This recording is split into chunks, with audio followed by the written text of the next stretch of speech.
Let's go Mets. Let's go Mets. Let's go Mets.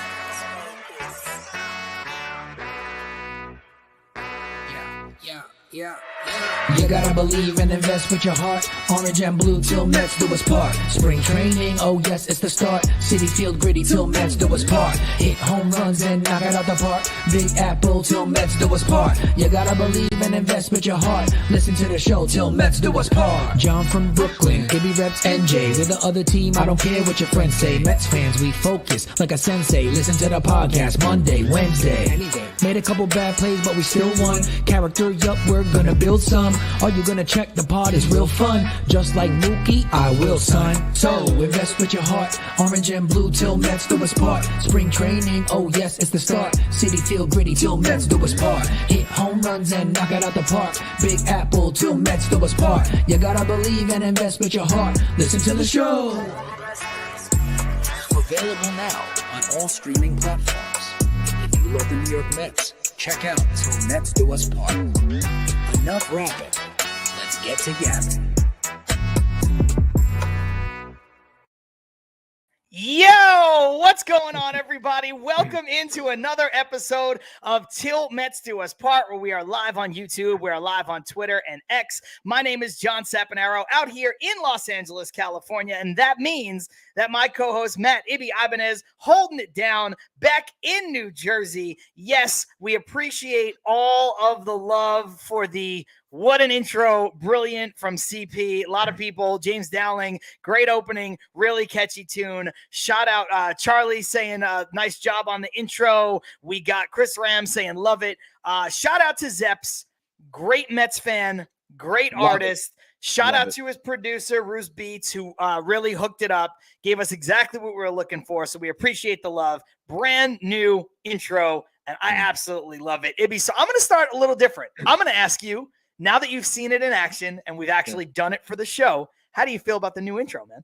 I am absolutely in love with it. And just a little behind the scenes for some people, when John originally asked me, like, hey, what do you think? Because I said to him, it's done, it's finished.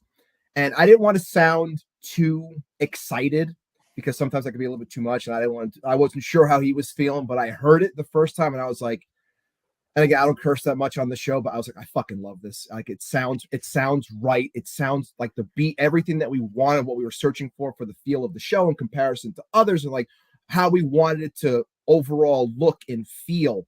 And then obviously you, John, doing a fantastic job with the video, just making it all come together. I absolutely love it, and I'm glad that people like it. And it finally gives us, a little bit more cachet, if you will, within the space, I think, because now we have a song, has our names, the show name, what have you, things that we hit on. I don't even think Zeps realize that, when I post often, I always say in my tweets, let's have some fun. And little though I know, like, it gets tossed in there, whether it was by accident or not, like, just hearing that, like, it just shows you how it was done so great, and really brings everything home. So I'm very excited and pumped up about it.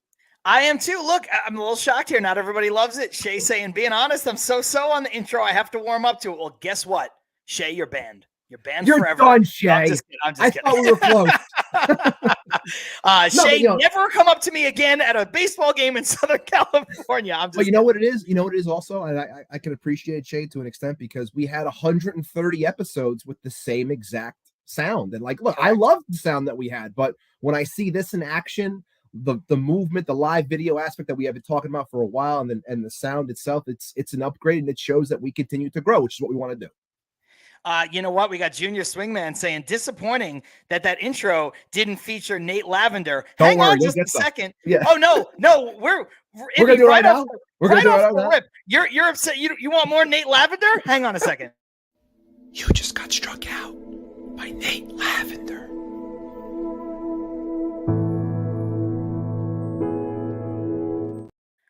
Yeah, you want more Nate Lavender? We are here to please. That is right. We got Nate Lavender out. I had some time today. For you guys today. Ibby, look, obviously we are having fun right out of the gate, and how could you not, right? Spring training has started. And by the way, everybody who's watching the video, we are live. And the best way to be a part of the show and deal with all this stupidity and hilarity that we do every week is, being a live member. But we understand that not everybody can do that. But don't worry. If you miss any of the show, you can go back. You can watch it on this same YouTube channel, or you can listen about an hour after we're done with the live stream. It drops across all podcast platforms. Now that that's out of the way, Ibby, look, you know what?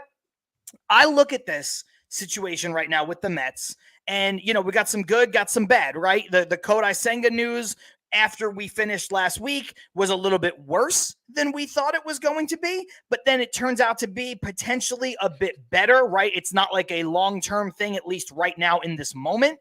And then you have the Mets that come out, and I know they're spring training games and nobody cares, but when the Mets have as much upheaval and as much roster turnover as they've had, you can't help but look at certain things and be a little encouraged or discouraged. I know a lot of people were ready to jump out the window after the first game. Well, now you look up and they're 4-1, and, again, the record doesn't matter and stuff, but Ibby, they've been doing some things that look really good. Acuna looks good, and Gilbert looks good, and Pete hits a bomb, and nobody can get out Trace Thompson, and, even G-Man Choi getting into the mix. So, there's a lot of good stuff to talk about, with the Mets right now overall. And you know what? I'm just in a good mood because of some of the positive things and the changes with the show and, the new addition of the intro. But I'm also in a good mood because you know what?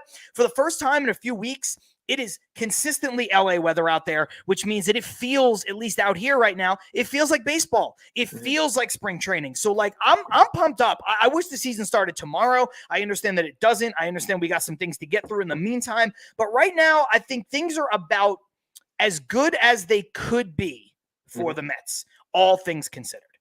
I would agree with you. And look, I think it's that honeymoon phase right now when it comes to the spring, because I know they hit on it on, I think it was 2 games ago. They were asking Ron on the broadcast, like, what's the good things and what are the bad things about spring training? And it was like, it could be a little bit long. Sometimes you get to that point where you're like, I'm ready to play ball. Like, we're in that honeymoon phase right now where it's like, we're so happy that baseball is back, but there's going to be like towards the tail end, we're going to be like, let's just get to the games already. But yes, right now, right this second, it's like, it's great to see baseball on TV when it's actually on TV. The weather is getting better. It's getting warmer. It's rainy here in Jersey today, but the weather itself is a lot warmer than what it was. I'm not waking up and going outside and it's 20 degrees out.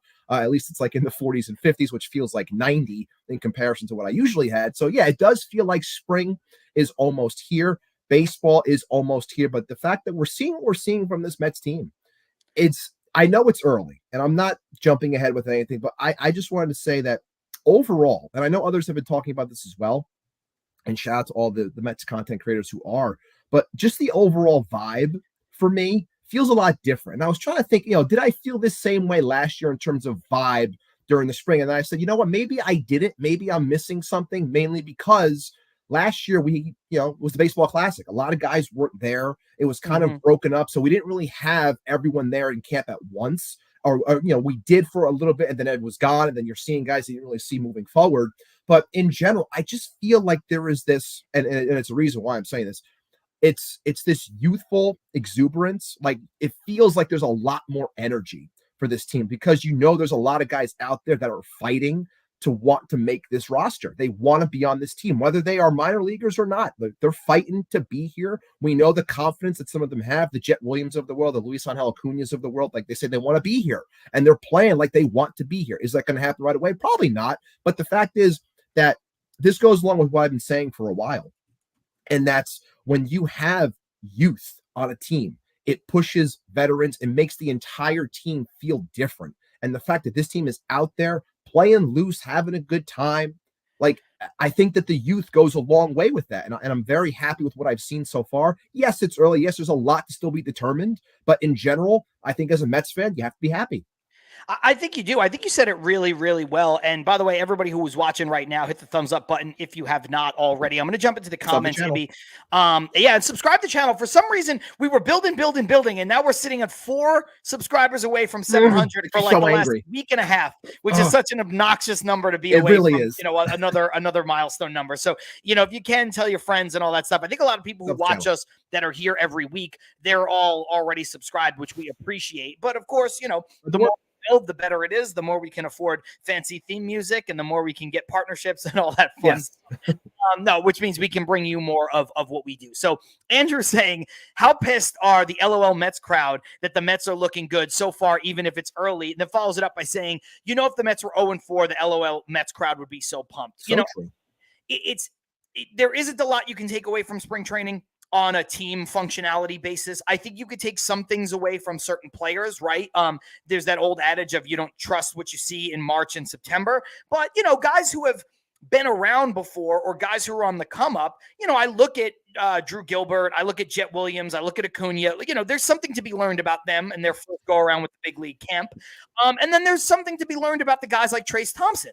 Trace Thompson is not a star, but Trace Thompson has produced at the major league level. He's done some things. And so when he comes up and he's trying to make a squad, you can look at that and you could say, oh, okay, look, there's something maybe that the Mets can glean from this. Therefore, there's something that all of us as fans can take away. So, the record doesn't matter, but I did mention the record myself because I think that, I always say, Ibby, that I'd rather be happy than right when I say stuff that's negative or stuff I think that's not going to go well. And I think there's a large contingent of sports fans, not just baseball fans, not just Mets, sports fans that consider themselves pundits, that consider themselves good fans, knowledgeable, dare I say experts in some ways. They consider themselves that are like, oh, I think the Mets are going to be bad, so I need them to be bad. And if you listen to us, you watch us, and you follow us, you know that that's not the case for me and you. I would rather be wrong on a take where I say, look, I don't think David Peterson is that good. I'd rather David Peterson come back in June or July and, be on he wouldn't win the Cy Young, but be on a Cy Young pace. I'd rather just absolutely shove, right. Yeah, I'd rather him figure it out the way Randy Johnson figured it out a couple years in his career. I'm not saying it's going to be Randy Johnson, but I would rather see that happen than he be right. I would gladly eat crow over David Peterson or some of the other people that I've had negative, feelings about, certain players that I don't think are that good or whatever. So I think from that standpoint, I think what Andrew's saying is a good point. Keith saying, as usual, it's spring training. Just let it play out. The players look like they're enjoying it. I think that's another. I think when you're talking about the tediousness of spring training or training camp in the NFL or whatever exhibition game in whatever sports that you follow, I think when the players look like they are not just enjoying it, like Keith says, although that's part of it, when they look like they're invested, fully invested, I think that matters because I think there's something, again, that we as fans can take away from that. And before I bounce it back to you, Jeff saying, John, the season starts in 3 weeks with the Dodgers and the Padres in Korea. It starts at 3 a.m. your time. Are you waking up to watch it? Honestly, Jeff, maybe. I've done that a lot. I am such Ibby. I don't even know how much you know this about me, but I love baseball. I have less time, not saying that you don't or whatever, but I have less time than I used to, but I've had the MLB package for years, and I will watch games, especially early in the season. If there's a lot of off days in April, I will watch the Yankees. I will watch the Braves. I will watch the teams out here that aren't blacked out. I'd like to watch the Dodgers more, but I don't have cable because I have all the streaming stuff, so I can't really get the Dodgers. But I'll watch a ton of games, especially early in the season, because I'm so starving for it. So I may actually wake up at 3 a.m. to watch that, depending on, what day of the week it falls on and what I have to do for work the next day or whatever. But there's a good shot that I might watch that. Would you? I mean, for that's your time. So that's what for me. Is it the same time or is it 6 o'clock for me? Is that how it would work? Am I waking up that early? Would be 6 a.m. So you'd be waking up probably for work more than likely, or just with the kids or whatever, Yeah, pretty much. I would be up at the time. So I mean, if I'm getting ready, I would have it on in the background, in the other room, so I don't wake anybody up. But yeah, I mean, I would do that, and I wouldn't be too shocked about that because sometimes John texts me and I it's 6 o'clock my time. I'm like, what the hell are you doing up right now? It wouldn't shock me to see John wake up that early to watch a baseball game. But no, in the beginning, obviously starving for baseball. I mean, I don't have the package, but I do know that we get that. I often get that free trial run for the first week. So yeah, I'm flipping through. I'm watching all the games. And you don't have T-Mobile? No, I do not have T-Mobile. I gotta be honest with you. I mean, changing to T-Mobile just to get the MLB package for free might be worth it, right? Not for you, because you live in market. But I used to pay for it, and then I don't know when they started this 5-6 years ago. I have had T-Mobile for a decade, so. Once they switched to I was like, I'll never get rid of this thing again. Yeah. You're getting it's not the baseball package isn't as expensive as Sunday Ticket or whatever that's called now, whatever it is. But to just get that for free baked in, especially for the last almost 5 years living out of market. I mean, it's the best thing. Like, it's one of the best things that like any company has ever done for me ever, like it's just great. It's great to have that option. Yeah. And obviously, shout out to the guys that were doing a Mets space before on X. All those guys are awesome. And they were talking about the same thing that you were just saying. Like, they were talking about the package and T-Mobile and, what you have to do to sign up, because other people didn't have a clue about that. I had known about it, but again, I'm an idiot and I still have Verizon. So, paying money out the ass for that, but that's a whole other story. But yes, in the beginning of the season, all about baseball. And then obviously I eventually lock in, because I was like you at one time in my life where I had more time watching nonstop baseball all the time. Still love baseball, still watch as much as I can, but I'm more zeroed in on the Mets because that's what I have. That's what I make the most time for. And obviously I have a show now that I have to make sure that I'm up for. So that's true. That right. too. Yeah. Yeah. You're not gonna watch the A's instead of watching the Mets just because CP actually asking that. Will you watch the A's? Every once in a while, if they're intriguing in any kind of way. The A's 3 years ago? Yeah. I mean, they're fun to watch. Places packed. Everyone loved the team. Yeah. If they're that kind of A's, I will tune in and watch them. Otherwise, like this year, I'm not going to. A's back in the day? Yeah, definitely. Junior, when does the T-Mobile MLB TV kick in? It's right before the season starts. It's T-Mobile Tuesdays, and you can do it for like a week where you can, if you've done it before, you just have to add the subscription to your thing. They don't pay us any money for it, but it is a really cool thing. So I think it's great that they offer that to people, again, especially people who live outside of the market. Milo checking in. I think Milo's a first-time commenter, saying, you already know I used that TMDUP code at MANSCAPED this week for a new beard trimmer. Respect. My Milo, man. thank you. Everybody can do that, by the way. TMDUP is the code. Please do. Site-wide at MANSCAPED for 20% off and free shipping. But look, this is a great one from James. Having a farm system we can get excited about is awesome. It's the first time in a long time. Ibby, I can't think of the last time, and look, obviously the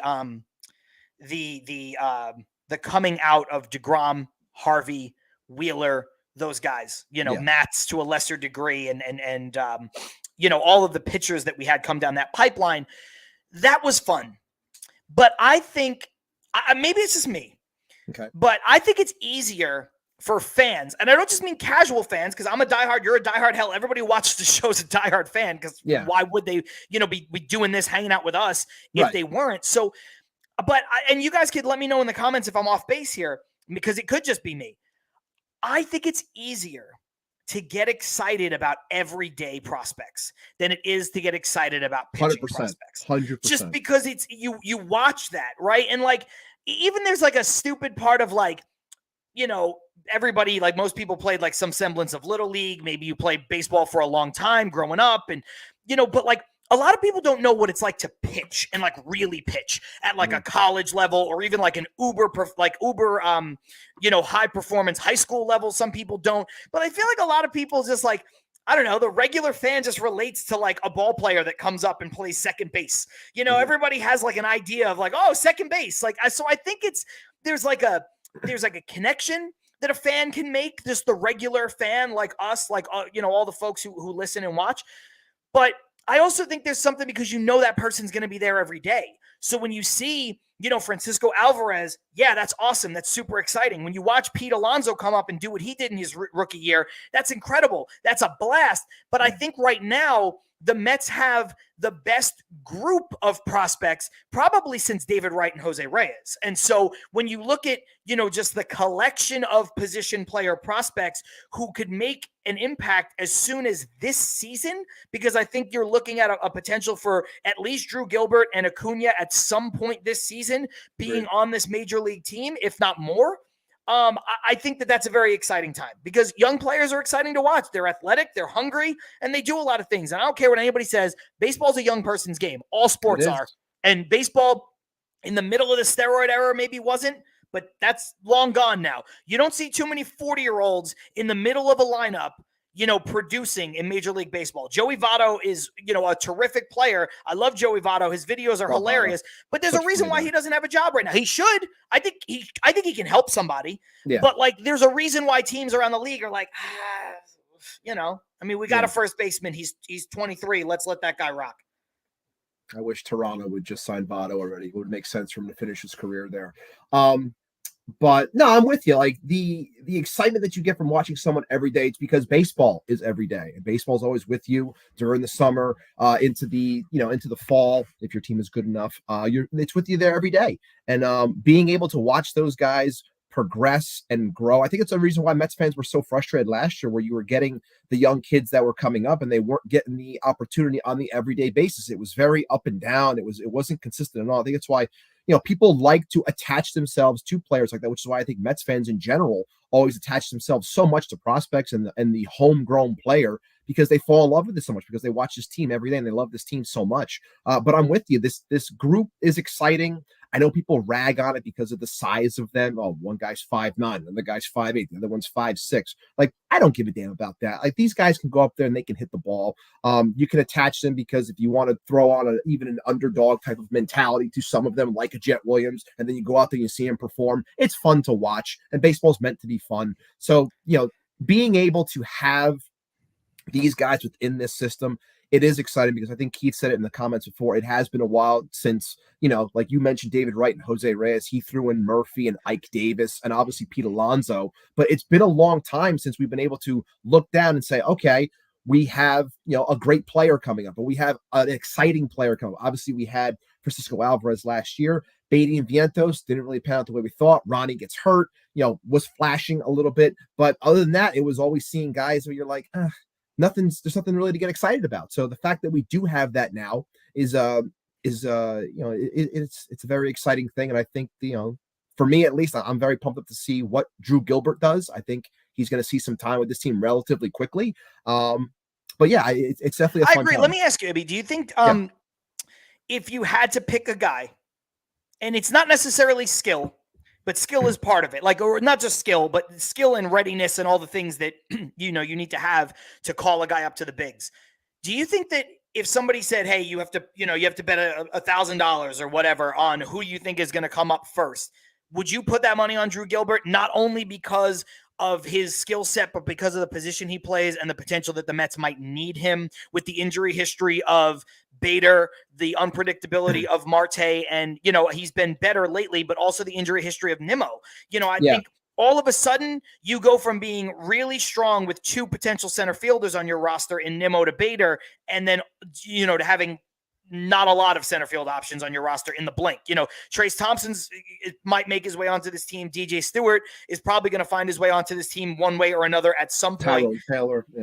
Yeah, but none of those guys are really, after Bader and Nimmo, is a precipitous drop off of guys who can play center field. Now I know Acuna feels comfortable out there, kind of, sort of, but I think, so I think he's the wild card in here, but I think the best pure outfielder is Drew Gilbert. So for me, if I had to bet money on it, I would go for Gilbert. What about you?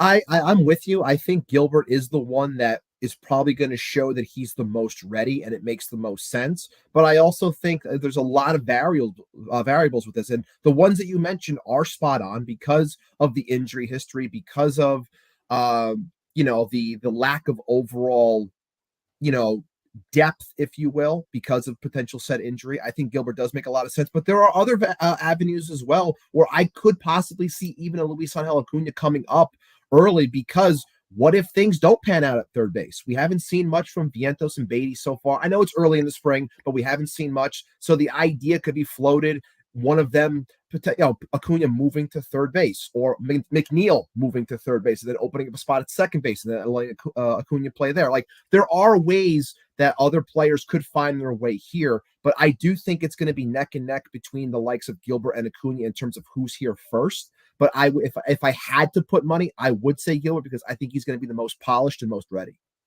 Yeah, I agree with that. And I do agree. Again, I think Acuna is the dark horse because pure shortstop, but comfortable playing second, comfortable in the outfield. Look good. Yeah. Yeah. And we got a comment here a second ago from Jeff Cohen saying, does Jet Williams get some reps in the outfield? I think he will in the spring, because I know he's done a little bit of that in the minors as well. So I think he's another person, but I just think Jet is a little bit behind, and I don't mean that as a slight to him. I know he's the number one prospect in the organization, according to most lists right now, but I think he's got a little bit more seasoning. I think he needs to get, a lot of reps in AAA, where I think, Gilbert and Acuna are a bit ahead in that regard. So yeah, I think Acuna's ability to play infield, outfield makes him the dark horse. I think if he hits and the Mets have an opening in center field, I think they might go there for him if he's hitting and Gilbert isn't, or if he's in AAA and Gilbert isn't, stuff like that. The other part of it is too, it's something that you and I have talked about. I know a lot of people don't love McNeil at third base because he doesn't profile as a third baseman. And I know in that shortened 2020 season, a lot of people soured on McNeil's defense because he basically had the yips, couldn't play there, and they had to get J.D. Davis in. I think, and I like parts of McNeil's game, and I would have been willing to move on from McNeil if Ronnie Mauricio didn't get hurt and certain other things happen. But I think McNeil's a better third baseman than he showed in 2020. And I just think it was so bad, and it was the last time we've seen him there. And I think a lot of people have that image burned in their mind, which is fair because it was really bad and it was the last thing we saw. But I do think if that season wasn't 60 games, I think McNeil finds his way back to third base. That season went against the adage of baseball that it's not a marathon, it's not a sprint, it's a marathon. It was a sprint. It was a sprint. And they were like, we got to put somebody else out here. J.D. Davis ain't any good either, but at least he's a third baseman. He's got a good arm, blah, blah, blah. So, if the Mets are struggling at third base in the short term, I would not be surprised if you see Jeff McNeil back there at third base and you see, either Acuna or Jet Williams. I'm going to say Acuna for argument's sake over at second base. I just think that that's a real possibility. I want to jump back into the comments before I pop this one over next to you. We have Shay saying 100%, Chris Ram saying absolutely. We have Mr. Nobody. Oh yeah, 100%. CP, yeah, you're right, John, and Junior saying perfectly said, and all of that is in regards to position prospects being a little bit more exciting than pitcher prospects. For the again, just not saying that you guys are average, but just the average fan like we all are. The real, like the good fans are just like, yeah, I'd rather see somebody come up and play every day. It's just a little easier to get excited for. Keith saying Gilbert definitely seems to be on the rocket path to the majors right now. I do see a little bit of that. Yeah. Ibby, let me bounce this one over to you because I believe this is a new commenter. Correct me if I'm wrong. Jose Lopez. Moya saying, I'm worried about Beatty. If he wants to be the regular third baseman, he has to cut down on his strikeouts and hit left-handed pitchers. That I am not, look, I'm all but ready to move on from Beatty. Let's put it that way. I don't love Beatty. It's early, but you're right. Nobody has really taken the reins with regards to this third baseman's job. And I know it's freaking 5 games into spring training. There's a lot left to play out. Plenty, yeah. But like I said earlier, where, you can only take stock into certain things in spring training, I think this is one of them. The Beatty-Vientos conundrum and then their impact on the third base job, like that is one that every Mets fan should be watching and going over with a fine-tooth comb. Yes. Because you bet your ass David Stearns is and Carlos Mendoza is, and everybody's looking at it that way because fairly, unfairly, whatever, every single at-bat that they take, every play, every chance they have in the field is helping or hurting their stock. It's almost like you're playing MLB The Show where your attributes go up and down based on, individual games. That's the barrel that they're staring down right now. So I don't think it's ridiculous to be worried about Beatty. I was worried about Beatty from the jump. I was worried about Vientos from the jump. I think both of them, having solidified jobs on this team, just as a handout is the wrong move. And maybe they won't, maybe they're both so bad. Maybe Jeff McNeil's the opening day third baseman and maybe your DH platoon is Trace Thompson and DJ Stewart. Maybe.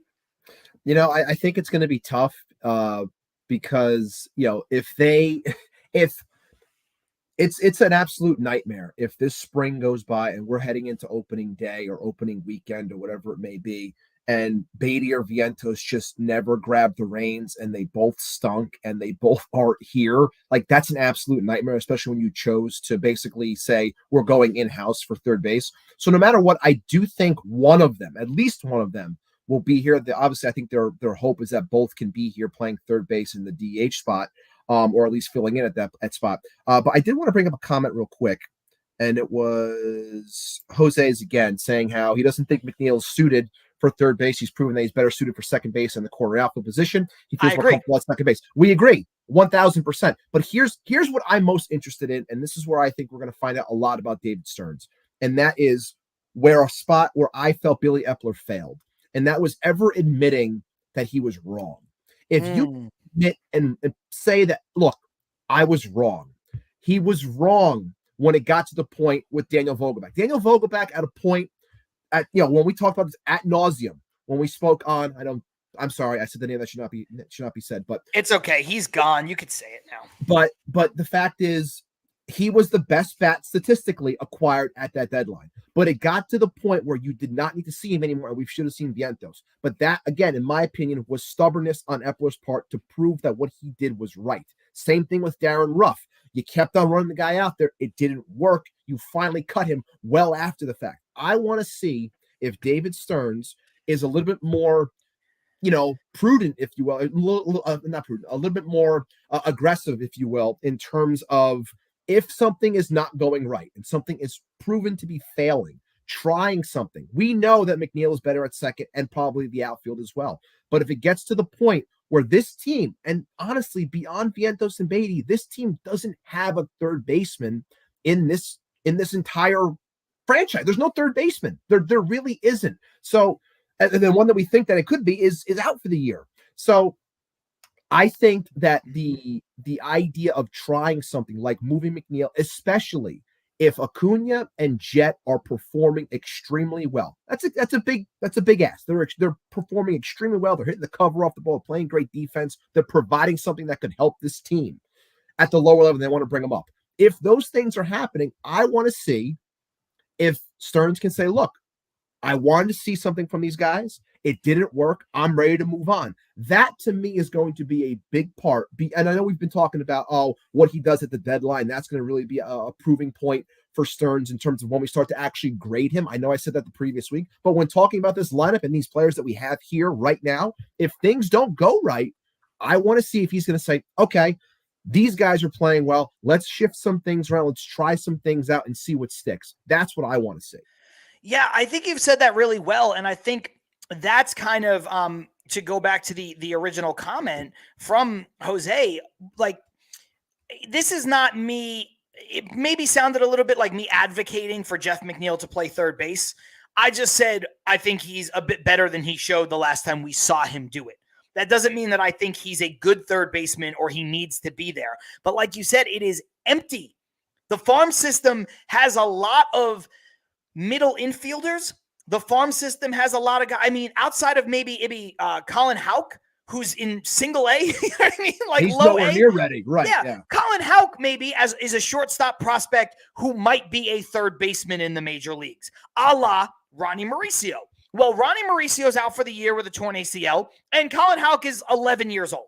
So it's just not going to happen today. It's not going to happen this season. So I think more than me advocating for it is sort of the chessboard or the where you can move pieces around to make it make sense. You know what I mean? You're sitting there going, okay, well, Acuna is not a third baseman, but we need a third baseman. We'll slide McNeil over at least for a little bit, see if that works. Put Acuna at second. Yeah. You know, because one thing that these guys with some versatility have shown, whether it's Acuna or whether it's Jet Williams, there hasn't been, despite the fact that they're both shortstop prospects, Ibby, and the Mets could need a third baseman, there has not been a ton of conversation about either one of them playing third base. It's always second base, outfield, second base, outfield. That's all you hear. And that's not me. I don't watch them every day. I have no idea, you know, if Jet can play third base, if he, you know, or if Acuna can play third. I have no clue, quite frankly. I'm just going off of what the Mets have sort of shown us by how they've been, you know, sort of talking about it. So let's jump back into the comments really quick. Ant Rivera saying, is Beatty heading that Dom Smith route? Ibby, what do you think? I mean, it's possible. And again, shout out to Jolly Olive, who said it's getting late early. And, you know, it feels like it might be going that way. Again, it's early. I don't want to jump to conclusions just yet because all it takes is a hot 3 or 4 games of hitting the ball, hitting the cover off the ball to change things around. But right now to me, it's not looking all that great, but hopefully things can change over the next week or so.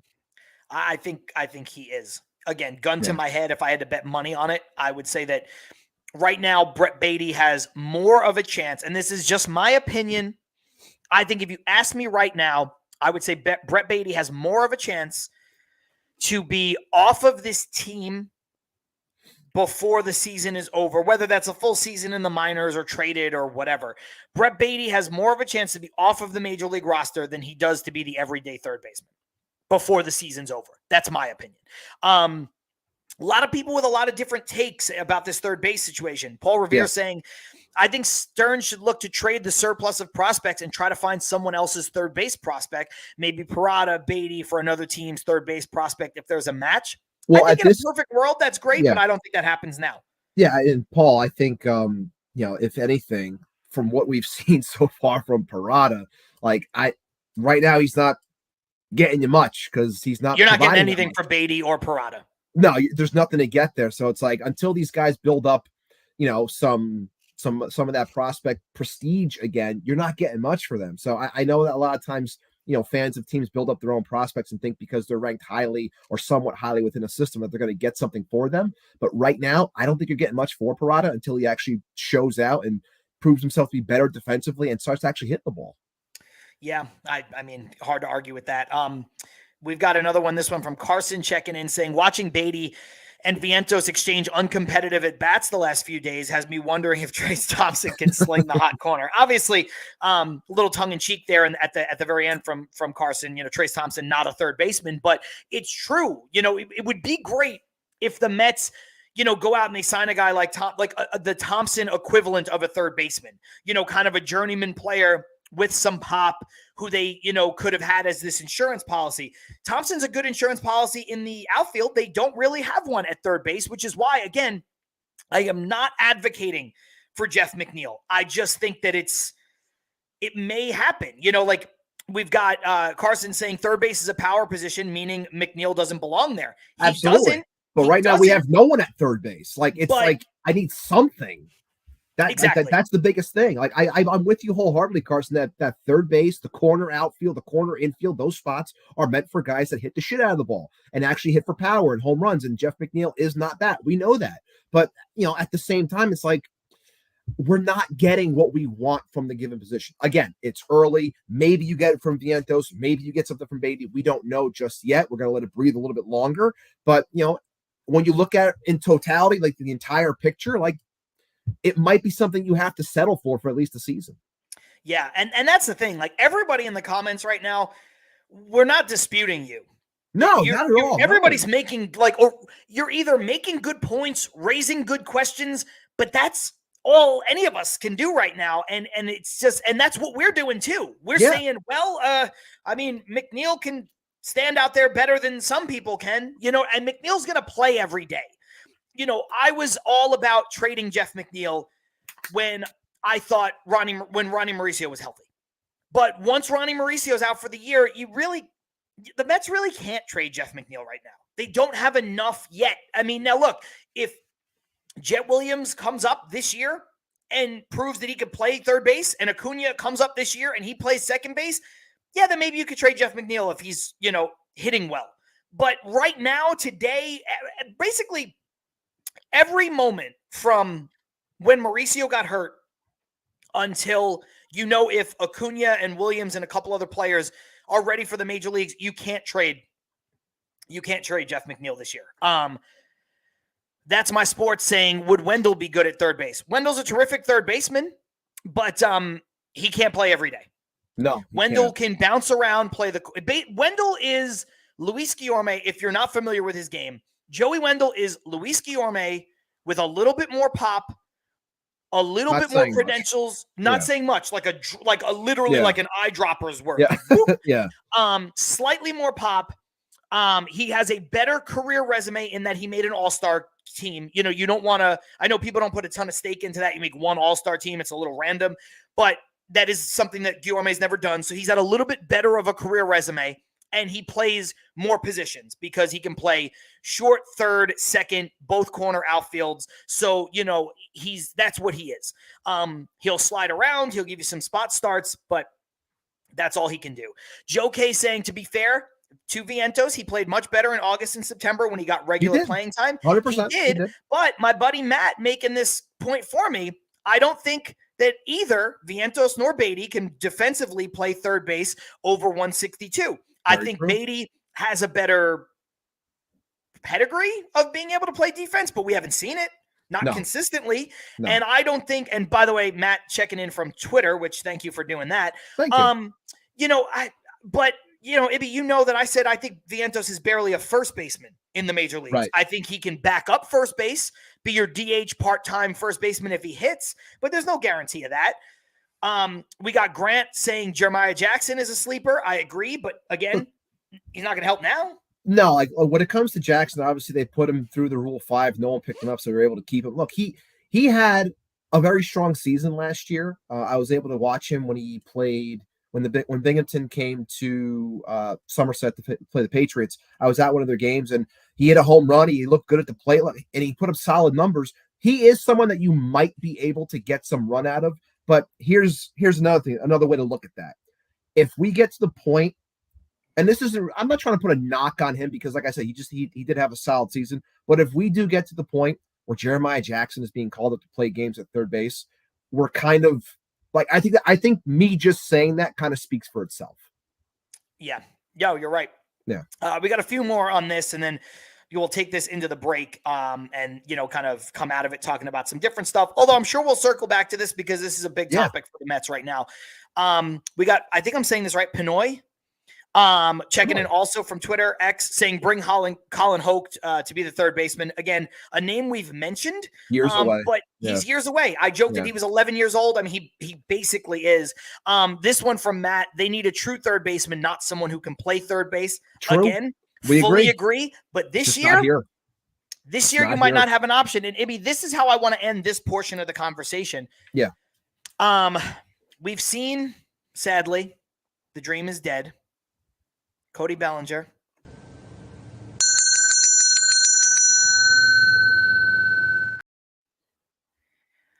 If I had the patience and I didn't think people were going to sign off, I would ring that bell 21 times.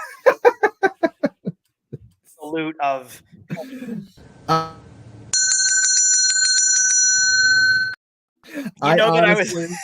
I honestly, I'm glad because I said to Chris on Twitter, like, we're going to ring it one more time, in memory. I honestly was like this close to editing the video and just adding like the pouring of the 40 out at the end of it. You should have. Like, I wanted to add it, but I didn't.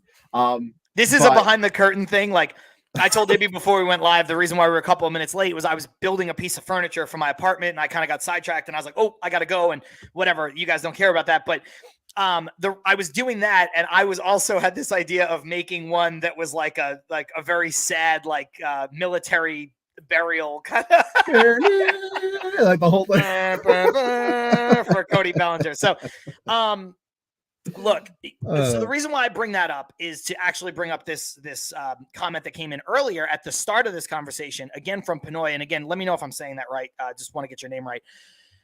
Saying we should sign Chapman since I don't think Beatty and Vientos can grab the third base spot. Now, look, Ibby, we have talked ad nauseum on this show about whether or not the Mets should get back involved with some of these players that are still lingering out there and when it makes sense for them to, in terms of financially. And we've both said that it's Steve Cohen, so you never can say no. The Mets do have some needs, so you never can say no. Mm-hmm. But because the Mets are paying 110% on every dollar, these deals that are 20 million are like 38 million, these, annually and stuff like that. So you have to look at that when you are spending this money potentially. And because a lot of these guys come with that extra 100% plus tacked onto their contract, and they also come with, except for Jordan Montgomery, forfeiting picks because of the qualifying offer and international money. Yeah. And international money, you cannot afford to give any of these guys a one-year deal. Otherwise, Ibby, I would have made a case if the qualifying offer didn't exist, just the money, just the paying 110% on top of whatever dollars you're spending. If there was no loss of international money and there was no loss of a draft pick, I could make a case with Steve Cohen, and I think you'd agree with me, that the Mets could have signed all 4 of them to one-year deals. The Mets could have signed Bellinger, Chapman, Snell, and Montgomery at different points in the offseason to one-year deals. Now, obviously, some of them don't make sense now. You understand what I mean? But right. It's more than the money, because I don't want people to sit here and go, well, Cohen has so much money, it doesn't matter. Well, it does when, this is the point from Subway to Shea. The deals are basically double right now because of the tax. You stomach that double for 1 year if you're also not giving up anything else, and it makes your team markedly better. But I don't know if you can. Now, the caveat to that, and this is where I'm going to toss it over to you, we've now seen maybe the blueprint, $26 million over 3 years, which is what Cody Bellinger got. 80 for 3 with 2 opt-outs, with an opt-out after every year. Let me ask you, if you can entertain something in that ballpark, and that ballpark exclusively, would you bring in Matt Chapman? Are you saying like that's like, are we just speaking from $25 million a year? So 25 to 20, Bellinger's is 26, but 25, use just a round number, $25 million a year for 3 years with an opt-out after every year, knowing that 25 this year is almost freaking 50, which is insane. But it would be like 45. Yeah. If he has a monster season, he's going to opt out anyway, which leaves you off the hook for paying the contract the following year. But then the downside is you've sacrificed the draft pick and the international money. So there's good and bad with those opt-outs. Plus going over, I think, again, you're trying to play this roller coaster game of being up over it, but then coming down. So it basically resets for you. So it's like, are you willing to sacrifice this for a Matt Chapman, essentially?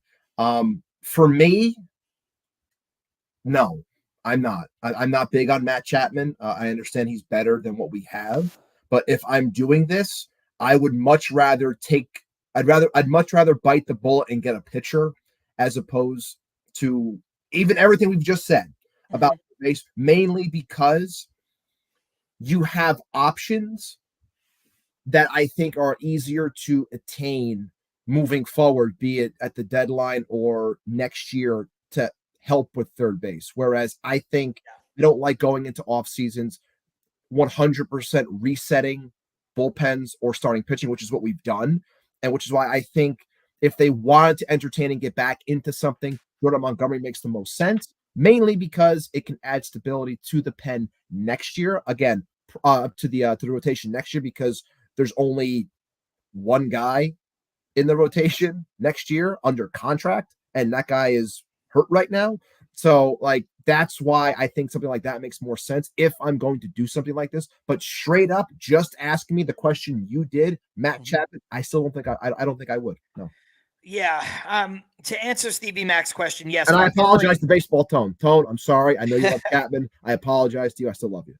Montgomery is the only one of these guys that we're talking about, Montgomery, Snell, and Chapman, who does not have a qualifying offer because he was ineligible to receive one because he was traded mid-season.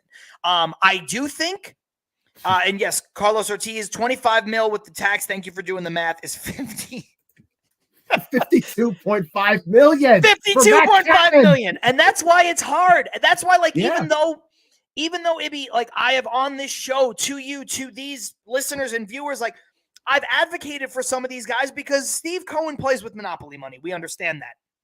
But Steve Cohen's $25 million. If it was a true 25, I think we're talking about something different. Mm-hmm. At 50, $50 fucking million. It's insane. Now, look, Carson likes Matt Chapman.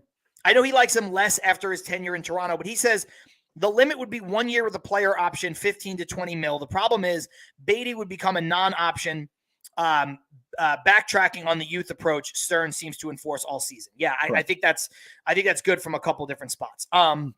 Rosie's saying if the Mets are going to spend, it makes more sense for them to sign a pitcher who will be here after 2024, which is exactly what you said about Jordan Montgomery. And then as an overview, Paul Revere saying, I can't blame them for not signing someone if it's costing them almost double. Wait another year. That's just an overarching viewpoint.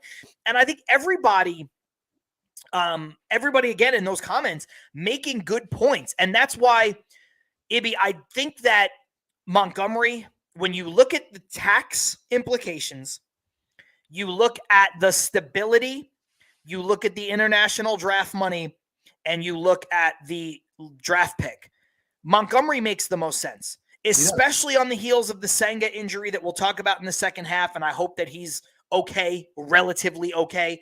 But, you know, the Mets don't really have any starters signed after next year. Nope. So if you go out and you sign Jordan Montgomery right now, yeah, you're going to pay extra for him this year. You're going to pay extra for him next year. But then the tax is going to reset a little bit and everything's going to be a little different, But when you look at what he can potentially offer you in terms of rotation stability and the fact that you don't have to forfeit anything to get him, Jordan Montgomery still makes the most sense. That said, Ibby, we're at 50 minutes. We've been doing about an hour and a half, so we got about 30, 40 minutes left to play with. We are going to head into the break. Everybody who's watching live, the break is just a 30-second ad spot that we need for the audio version of this show. So if you're watching live for the first time, and I think there are some of you who are, thank you for joining, and you're like, I don't want to sit through a break. It is just 30 seconds, and we will be right back. Like Ibby said, subscribe to the channel if you're watching here on YouTube. Last we checked, entering this show, we were just 4 subscribers away from 700. So we appreciate that. Hopefully we can get there. I'm John. That's Ibby. This is Tilt Mets Do Us Part. We'll be right back.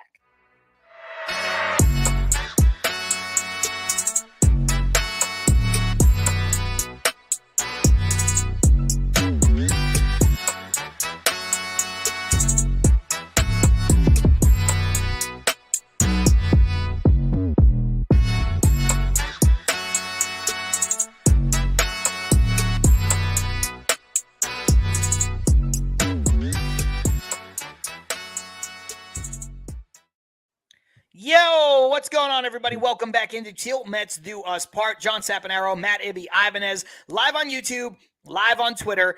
And when you're watching us live, that is the best way to interact with the show. Become a full-fledged participant with your questions, your comments, your concerns, all the stuff. And today, Ibby, it's been predictably all of those things, and it's been really, really good stuff. And that's why we appreciate everybody who tunes in live. It's the best way to make sure that happens. Is if you are watching us in real time. But we understand that not everybody can do that all the time. So if you came here late, like some folks did, no big deal. You can watch the entire show once we're done with it. It lives on our YouTube channel forever. If you have to duck out early, that's cool too. We're going to miss you, but you can go back and watch the show as well. We also should mention that about an hour, sometimes even less, 30 minutes, Olivia doing a great job editing and getting our stuff posted on all of the audio platforms. About a half an hour to an hour after we're done here on the live stream, you can start to listen to us on Apple, Spotify, Google, Amazon, all of those places and more. We do understand that there's still a little bit of an issue with us having 2 streams on Apple and Amazon. We're working on it. Our old stream kind of still exists. The new stream also exists. So you may have to re-find us and resubscribe. But on Spotify, Google, and a bunch of other platforms, everything is normal. Everything is ready. It's just some back-end nonsense we are dealing with. Ibby, before we get back into the conversation, there's plenty to talk about here. Do want to mention, we got to mention MANSCAPED. We haven't really talked about them. And we also have we have something new that we can talk about. We'll talk about MANSCAPED first. Yeah. You see the promo code at the bottom. It's TMDUP, 20% off and free shipping site-wide on MANSCAPED, courtesy of me and Ibby. The code TMDUP for Till Mets Do Us Part. And Ibby, I know I say this a lot, but it's true. Look, they give us great reads, and the products they stand for themselves, right? I can read this. I don't need to read it because they sent us the products. The products work. And if you don't think you're a manscaping guy, you're like, I don't need that. I like being hairy. That's cool too. They offer a lot of things that you don't think that they're going to offer. They have really comfortable, really lightweight, really good athletic underwear. They send us each a pair of it.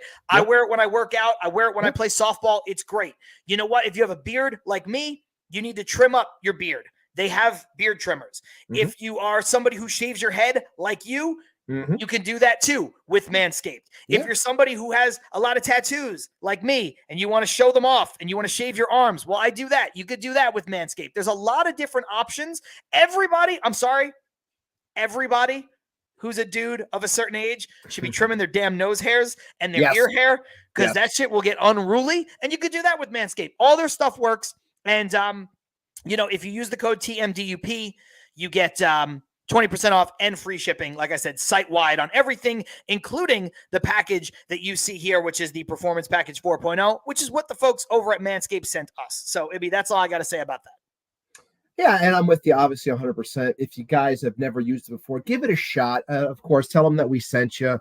And, everything. I've been with Manscaped for a while. I'm not just trying this because it's the first time of us getting a read or anything. I've been someone that's been using Manscaped for a while. I love their products. It works very well. And obviously, every time they come out with something new, it's a better product because they are always trying to get better, like anyone always is when it comes to business. You want to put out better products. So again, TMDUP at checkout, get your free shipping and 20% off. And obviously, you want all the good people here that watch us and follow along with us to utilize it. And guess what? Even if you're a jackass on X, I'll still send you one anyway and make sure that you try to better yourself and put on a smile and have a good day. Well, you know what, Ibby, honestly, we'll stop talking about this in a second, but earlier Keith said, by the way, the new jerseys look like stadium giveaway quality, which is true. We talked about a lot of that last week. Yeah.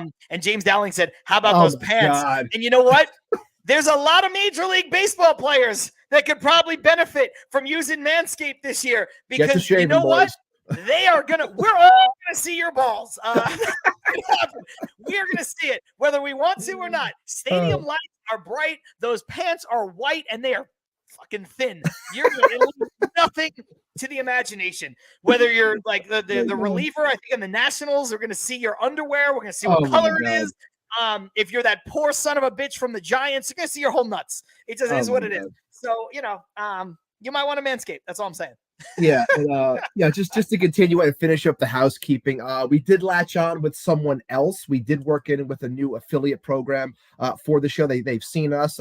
One of the two partners is actually a big Mets fan, and once we had the conversation, he actually said that he did know us. So he does follow the show. I don't know if he watches often or he listens on the audio, but respect to you. And obviously, I want to give a shout out to them and do a quick read for them as well. And that is Independent Safes. Okay, Independent Safes is protecting homes and businesses with secure residential and commercial safes, fireproof peace of mind in every corner. Visit independentsafes.com today for security that stands strong. And obviously, I'll make sure to link things into the description as well as the comments so you guys can click the link if you are interested in anything or you know someone that is interested in wanting to protect themselves when it comes to home belongings. They have all kinds of stuff. So if you are curious about the type of thing, I will link it in the description as well as the comments after the show so you guys can check it out. Yeah, you know what? That is great. For some people who are, a little older than me and Ibby, and well, Ibby owns a house. I don't, and I probably never will. Maybe you have belongings that are, of course, yes. We're in late stage capitalism. Maybe you have belongings that you want to protect in a safe. Me, not so much. But you know what? Maybe one day this show takes off and I actually have things that I need to keep safe. Who knows? No, seriously, that is it is important. It's important for fireproofing too. I'm speaking tongue in cheek here. It's important for fireproofing, things like that. If you have important documents, stuff like that, is of course you never know. You gotta stay on top of your shit. Charlie saying, yeah, I'm almost 72. You're right about the nose hair. Yeah, for real. And Paul, I'm sorry that your horse leaves the stable every time that we start talking about shaving balls. He's not doing that. You could, you know what I mean? Like, you don't have to shave him. That's up to you. That's honestly. And Mr. Nobody, MLB, sponsored by D's Nuts. Yeah, honestly, at this point, literally. Charlie saying, cool, a safe place to keep my nose trimmer. You know what? You win. You win all the comments for today. That's a good one. That's a good one, Charlie. Let's talk really quickly about Kodai Senga. And the reason why I say quickly is not because it's not important, but because I don't know what else, I don't know what we can add. Anybody can add right now. Like I said in the open, In a way, it's not as bad as we thought. Right. And in a way, it's a little worse than we thought.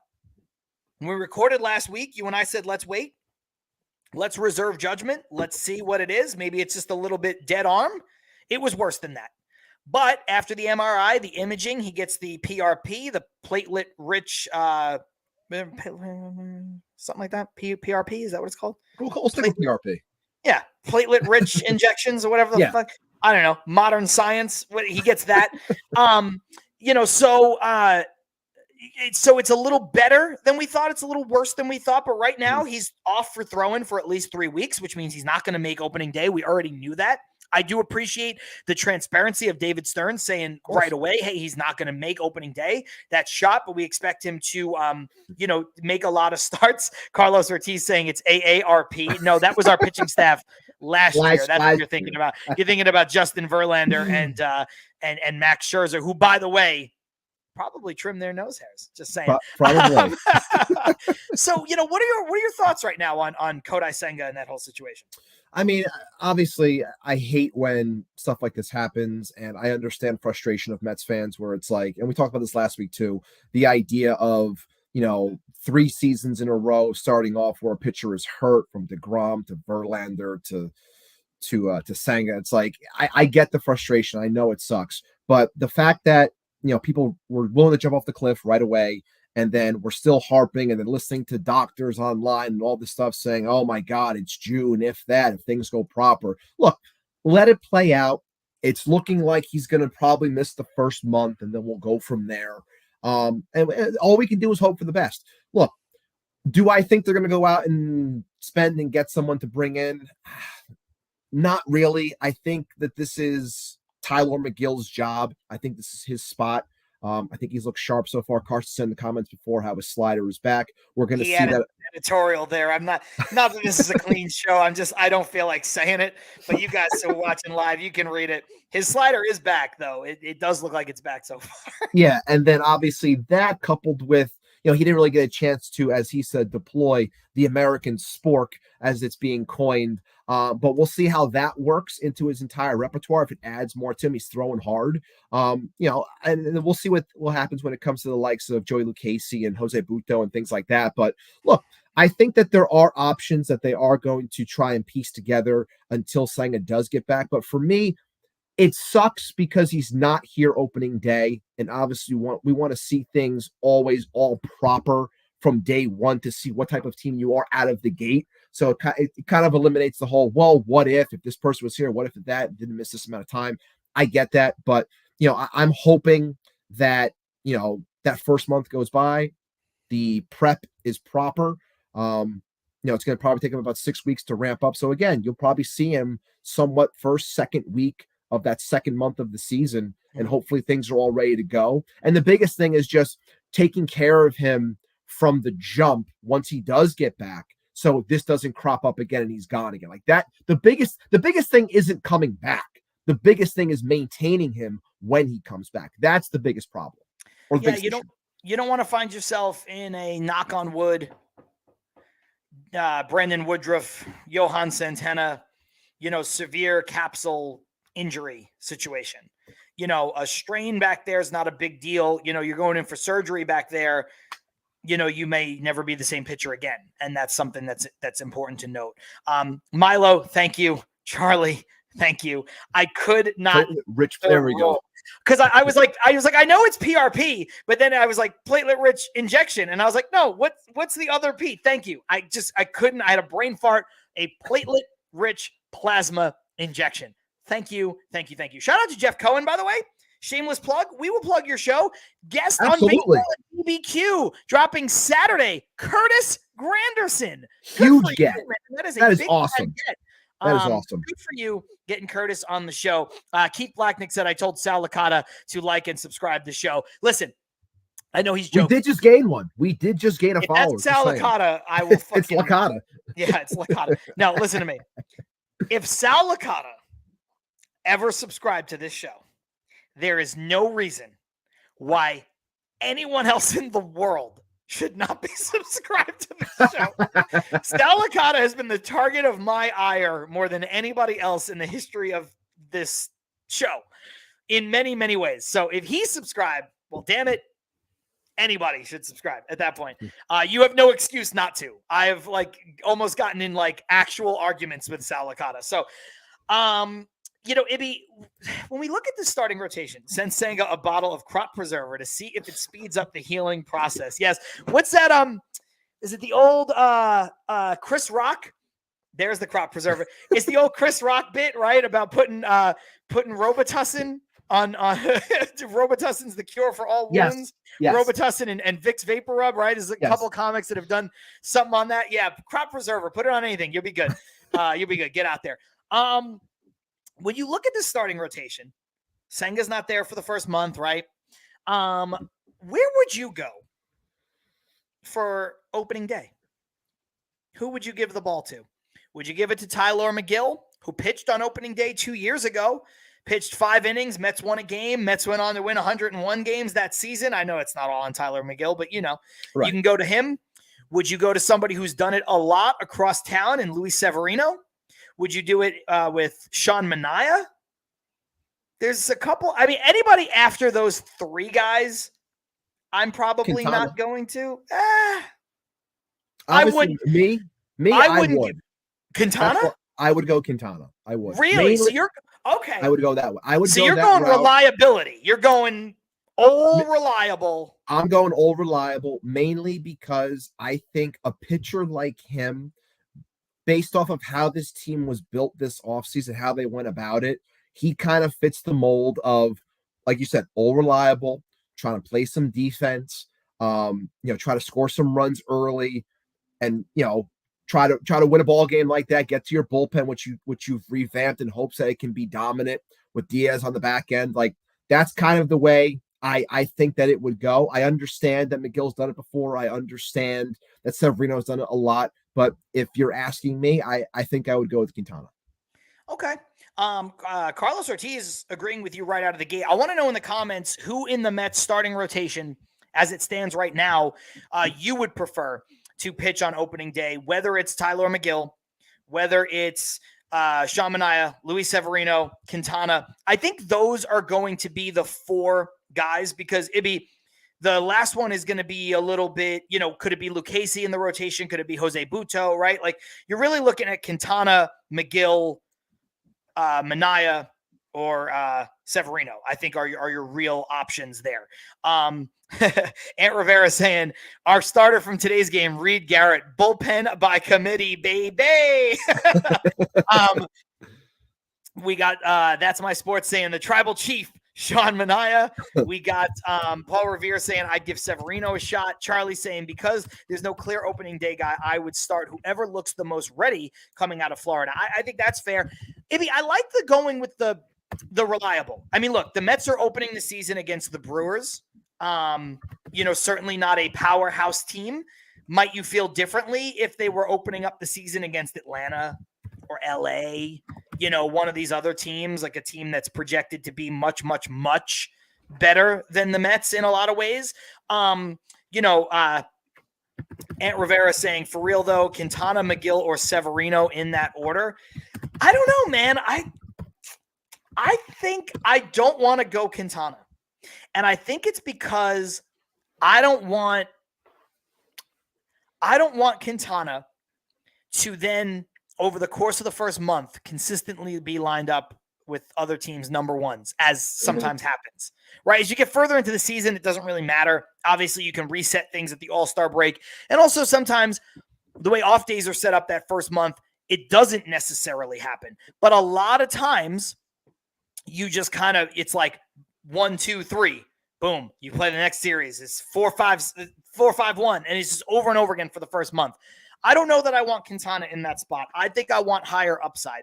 So if it were me, I think I'm going to go Severino. I think I would go with Severino. Okay. I think he's done it. I think it makes a lot of sense. Now, look, if he gets bombed, if he's got a 7 ERA in the spring, maybe you don't go to him. But I think he would be the guy. Joe K saying, it's Mets tradition to give opening day to some random guy. Yeah, Dylan G. Oh, my God. John Neese pitched on opening day. Yeah. Tyler McGill pitched on opening day. Definitely not some random guy at the time, maybe thought of a little bit higher at the time, maybe, but as history would show us, was some random guy, which is Mike Pelfrey, right? Mike Pelfrey. Wait a minute. Oh, Nate Lavender coming out of the. You just got struck out by Nate Lavender.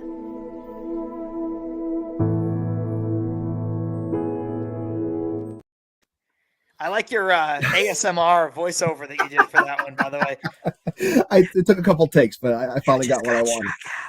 By Nate Lavender. It's soothing. It's soothing. It But, really is. you know, I did throw a Oh, poll good into one. the chat. Good one. Wait, good Yeah. poll. John Maine starting That's on a good opening one. day. That's a good one. I did put a poll into the chat, and so far we got about 18 votes. If you haven't already, make sure you do vote on it so we can get an idea. Right now, 19 votes. We got Quintana in the lead at 32%.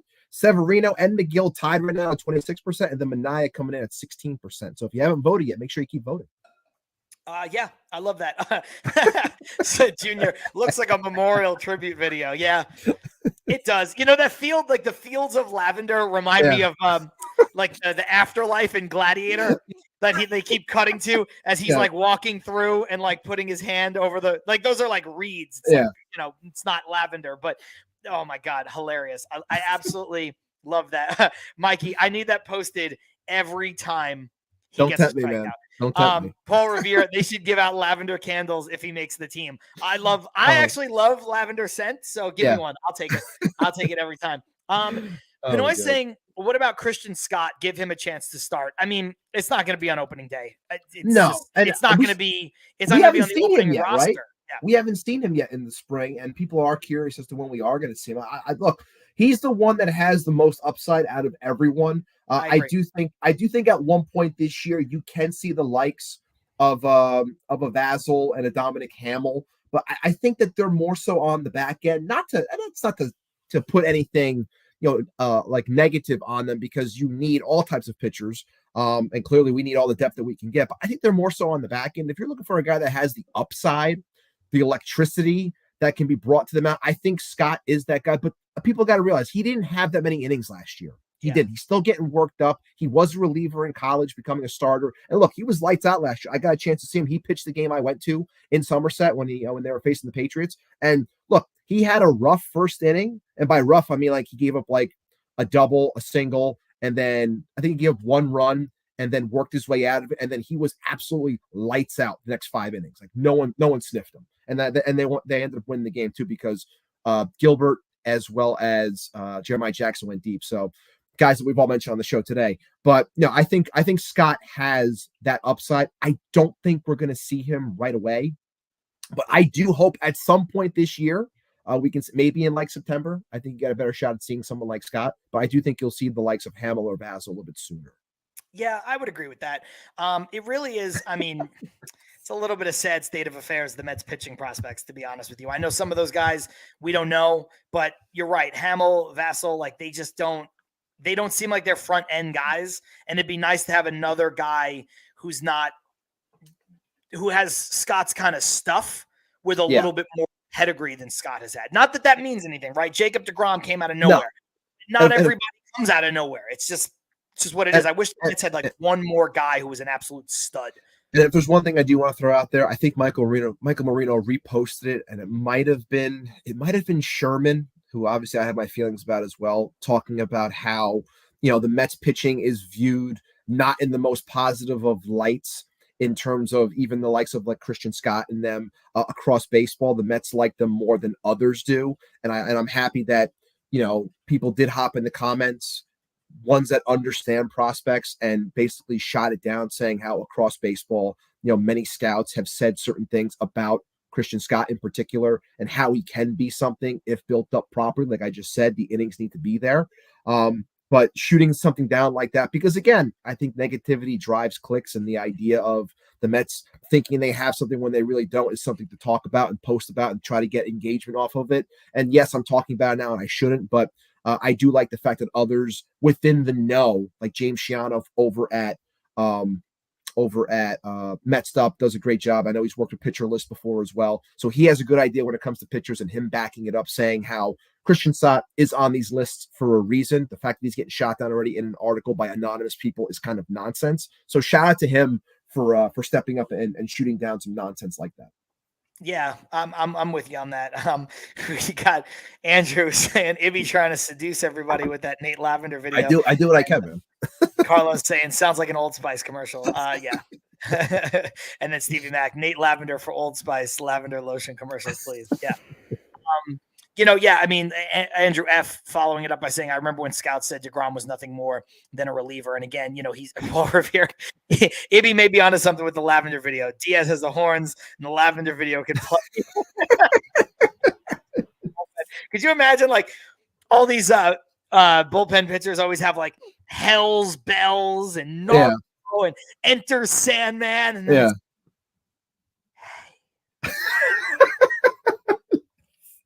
and just the soothing sounds around him.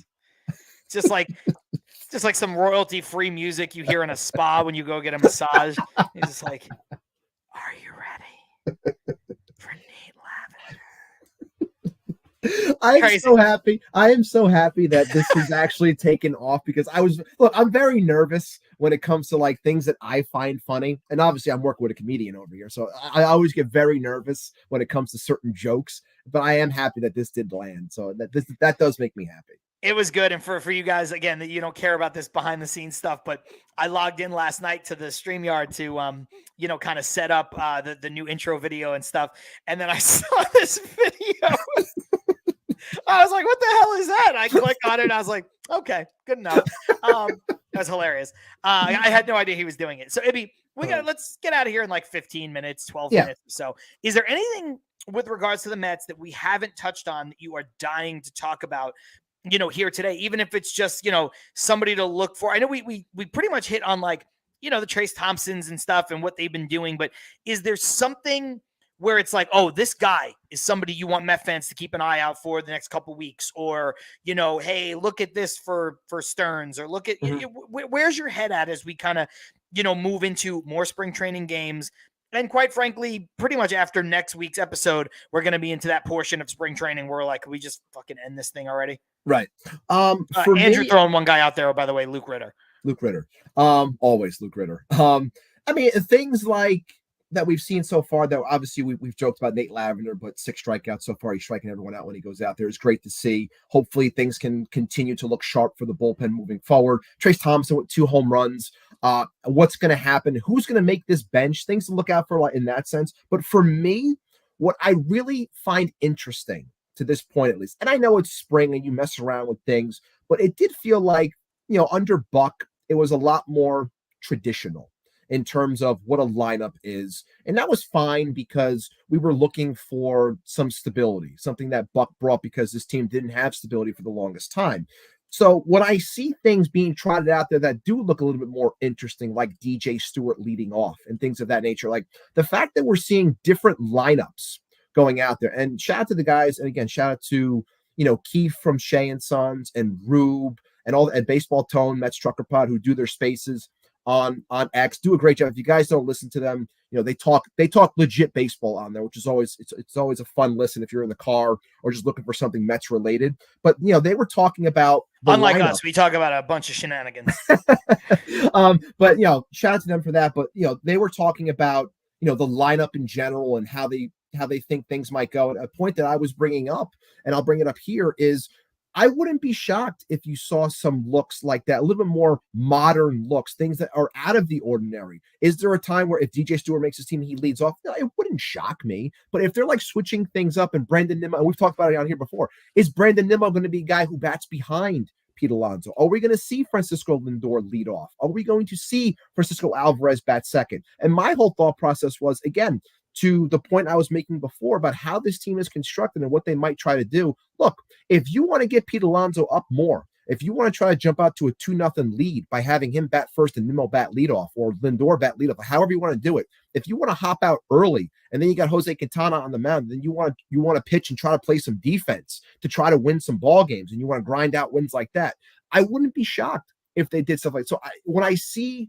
the lineup the way it's been constructed and trying different things out, that kind of thought popped into my head where it's like, well, maybe this is what we're going to try to do. Get with a little bit more modern baseball, use that analytical approach, if you will, and try to put Pete second or Francisco second and try someone out different at leadoff to try and jump the scoreboard, to try to play from ahead as opposed to playing from behind. Because as we've seen in the past, when it comes to this team, I think it's enough offense. Obviously, we want more. But oftentimes when this team plays from behind, I think it then turns into hero ball with the likes of Lindor and Alonso. We're just waiting for them to do something. And I think if you try to play from up front, it changes the way a game goes. So I wouldn't be shocked if they try something like this. So when I see it early in camp, maybe it's something that continues and they keep on mixing and matching to see what might stick. But I think we might get away from a more traditional look this year and see different lineups. I know that pisses people off on Twitter. It's like, oh, why can't we just have one normal lineup? I think you're going to see more stuff like that to try and, again, jump the scoreboard. Yeah, I also think the people that want one normal lineup just ignore the way baseball's played now. It's just not played that way anymore. Ibby, when I look at who is projected right here, right now, today, to be the Mets starting 9, because I want to talk a little bit about the lineup too. You was the perfect segue. I think the Mets have 3 guys who are, however you want to rank them, 1A, 1B, 1C, because they all have different skill sets that would put them as the best player on the Mets, right? And that's Alonso, Lindor, of course, and to a slightly lesser degree, but I'm going to put him in the category, especially because he's signed long-term, and that's Nimmo. Nimmo's got the on-base tool, the on-base plus power. He's the fastest of the 3 guys. Obviously, Alonso, massive RBIs, massive power, better first baseman than people give him credit for, and I also think a better hitter for average than people give him credit for. And then you have Lindor, who is just all in all the best all-around player on the Mets, period. Plays shortstop, diamond glove kind of guy, switch hitter, steals bases even though he's not the fastest player on the team, all of that. You can make an argument those are the Mets 1A, 1B, 1C. With that being said, you can make an argument that those 3 guys have to get the most at-bats on the team all season. The next guy who is a 2, and he's only a 2 simply because he has not had the experience, that's Alvarez. Mm-hmm. So Alonso, Nimmo, Lindor, Alvarez are the best 4 players on the Mets, I think. After that, you have I'm going to put them in this order.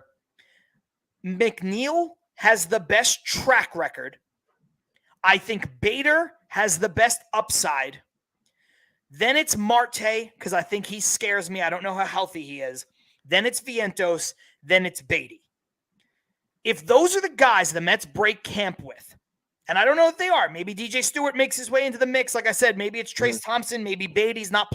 I don't know. But right now, I think that's going to be the 9, barring something crazy. If those 9 are your team, Alonso, Nimmo, Lindor, Alvarez have to get the most at-bats. Now, I'm not saying that Alonso has to bat first. I'm not saying that, somebody mentioned in the comments, I think it was Paul Revere. Yeah, the Yankees do it with Judge when Judge bats second. Mike Trout has hit second. And I know both of those guys, a little bit faster and have some other skills. And I'm not saying that, look, if Marte is healthy, and Marte is Marte, and you want he's the Marte from 2 years ago, and the Marte he's been for his whole career, and you want to try batting him lead off, I have no beef with that either. Mm-hmm. But right now, Alonso, Nimmo, Lindor, Alvarez need to get the most at bats. And if you're looking at it, it'd be right now, I might go Lindor, Alonso, Nimmo, Alvarez, 1 through 4. I don't think that's an insane way to start a lineup. You know what? I don't think it is either. And that's a different one that I had in my head. I had in my head right away, just thinking about what you were saying. I said to myself, Nimmo 1, Alonso 2, Lindor 3, and then Alvarez 4. Like that's the way I had it in my head. But I wouldn't be shocked if yours pans out as one that they try as well. Because, again, I think it makes the most sense. And I really do think we're going to see Alonso batting 2 more. Because we know David Stearns. He's not an idiot. He's smart. He looks at the numbers. And I know I've said this before. Carson and the guys over Mets Weekly brought it up. His overall stats, while few and far because they didn't bat him second enough, his numbers when he bats second, they're lights out. Like Yes. he's a very good hitter when he's batting out of the 2-hole. So now I understand that seeing that more, Lindor I is think it's a good thing.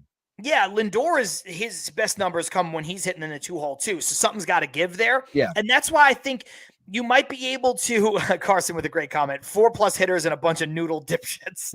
Look, Paul Revere closer to yours, Nimmo, Lindor, Alonso, Alvarez, Marte. I just, I'm okay with that. Again, it's a little bit more conventional. I like yours too. Carlos Ortiz said exactly what I was saying as I said it. So worth sharing a brain on that. I just think, look, Lindor and Alonso are the best players on the team. Lindor has everything you would want in a leadoff hitter, save for the fact that, he doesn't get on base on a crazy clip the way Nimmo does. But he has power and he steals bases. Yeah. I think that's important. And he's also a good base runner. Then you put Alonso behind him, you're still getting the Lindor-Alonso thing. Instead of getting it 3-4, you're getting it 1-2. And then Andrew saying, John on the Nimmo 3-hole agenda, let's go. I'm giving you a setup here where you have maybe Lindor gets a single, right? Then you have Alonso ropes a double. Lindor doesn't score. You got second and third. Now you got Nimmo coming up who knows how to work his way in an at-bat. All of a sudden, you're looking at a first inning that's bases loaded, nobody out. Right. And I know I'm painting a rosy scenario. Of course. There's something there to me. Like Carson saying Nimmo's the ideal leadoff hitter. Don't mess with it. He's already solidified that 100 times out of 100. I agree. I have no problem keeping Nimmo in the leadoff. I'm just thinking of other ways to be creative with where this lineup is and where this lineup could go. I think there's potential. Again, I said McNeil is, not my favorite player. He does some good things. He's done some bad things. He's had 2 bad years out of the last 3. But, McNeil is a guy who, if McNeil is hitting 330, you could bet him lead off sometimes. Now, if he's hitting 260, he's a terrible offensive player. He can't hit there. He's not the on-base guy, but if he's hitting 320, well, his on base is going to be high because he gets a lot of hits. He also doesn't have a lot of power that may allow you to slide Nimmo down too. There's just other ways to kind of work this around. So I just think, I don't know. I just think that Met fans need to be creative. I'm not saying Carson's not. I'm not saying people who are saying Nimmo in the leadoff spot are not. I'm just saying Met fans need to be okay with this, what you call modern lineup. Yeah, and to bring up Paul Revere's comment real quick, Alonso would have to hit at least 250 if he's batting second. You can't have a 225 hitter in the 2-hole. That being said, I think Pete can hit 260 easily. He's a career 255 hitter, I think so. And he hit 270 under Chavez as the hitting coach 2 years ago. So we'll see if things change in terms of his approach. Look, he's still going to mash 40-plus home runs. Like, I'm not worried about that. But yeah, it's definitely going to be interesting to see. And I think that it is something that they're going to toy around with moving forward. That's why I like seeing things like this early, because that's what the spring is for. You mess around, you see what works, you see what doesn't. And I think you're going to see some different approaches. I won't be shocked if there are some days where we see Nimmo batting 3 or Nimmo batting 4. Like I think that there's a lot on the table with this team because there's a lot of potential with things that you can do. Like you're not so locked in. Nothing is really locked in. Outside of those 4 players that you mentioned, nothing's really locked in. So seeing them moved around, atop those 4 spots, that I can get used to. It's the rest that can, whatever's going to happen, it's going to happen. But seeing those guys moved around a little bit in terms of those 4 spots could definitely happen. And that's why I made the line where I made the line. Like I named those players. I was just kind of jotting it down so I didn't lose my train of thought. But, Alonso, Nimmo, Lindor, Alvarez, to me, are the untouchable 4 best players on the Mets. If I think people could, depending on the year they have, people could make the case the next best is going to be Marte. People can say the next best is going to be Bader. People can say the next best is going to be McNeil. People who are still high on Beatty say the next best could be him. People could say the next best is going to be Vientos. And I think you can make a case. I wouldn't for some of those guys. I think you can make the best case for McNeil and Bader. But after that, you can make a case for anybody. So I think those top 4 are the top 4. And I think everybody else, you just kind of come what may, see what happens. So, Carson saying a 50 home run threat at the 2 to get him the most possible plate appearances is a need, not a want. And I think that is a great point. So, Ibby, on that note, we're an hour and 30 into the show. I think it's a good point for us to get out of here. Talk to everybody next week. You have any final thoughts?